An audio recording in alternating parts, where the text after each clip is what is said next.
Uncle मस्जिद बनाने के लिए चंदा दे दें, अल्लाह ताला आपको जन्नत में घर देगा। माशाल्लाह, इतनी छोटी सी उम्र में बहुत बड़ा नेकी का काम कर रहे हो बेटा। अल्लाह ताला तुम्हें इसका अजर दे। ये लो।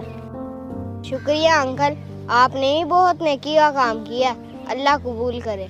आमीन। बेटा ये तौफीक तो मुझे उस ज़ात ने दी है।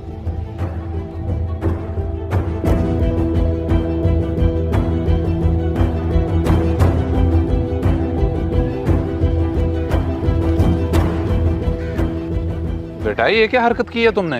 मैंने तुम्हें मस्जिद के लिए चंदा दिया और तुम उसे जेब में रख रहे हो। नेकी की आड़ में धोखा कर रहे हो मेरे साथ। जी नहीं, वो मैं तो। ओ बेटा, ओ बेटा, अल्लाह हिदायत दे ऐसे बच्चों को।